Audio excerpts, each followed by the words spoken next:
دونوں بچے دھوپ میں کھیل رہے تھے، آپ نے دیکھا تو آپ نے حضرت علی کو ذرا تیز لہجے میں فرمایا، علی دھوپ چڑھ گئی ہے، میرے بچوں کو گرمی لگ رہی ہے۔ انہیں خبر تھی کربلا میں کیا گرمی پڑنے والی، اور میرا نواسا کیسے پیاسا شہید ہونے والا ہے، اور حسن کیسے زہر میں تڑپ تڑپ کے جان۔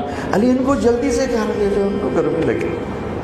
دونوں رونے کی آواز آئی تو جلدی سے آ گئے، کہا فاطمہ تجھے پتہ نہیں ہے ان کا رونا مجھے دکھی کر دیتے۔ اور میرے نبی نے فرمایا من احبہما فقد احبنی، جس نے حسن و حسین سے پیار کیا اس نے مجھ سے پیار کیا، جس نے مجھ سے پیار کیا اس نے اللہ سے پیار کیا، اور جس نے اللہ سے پیار کیا، جس نے حسن حسین سے بغض رکھا اس نے مجھ سے بغض رکھا، اس نے اللہ سے بغض رکھا۔ یہ وہ شہزادے تھے جن کے کھیلنے میں جبریل بھی شریک ہوتا تھا۔ اے ہائے ہائے ہائے ہائے، کیا داستان حرم ہے۔ اتنی عالی نسل، اتنی پاکیزہ نسل، اور پوری ذبح ہو جائے کربلا کی مٹی میں۔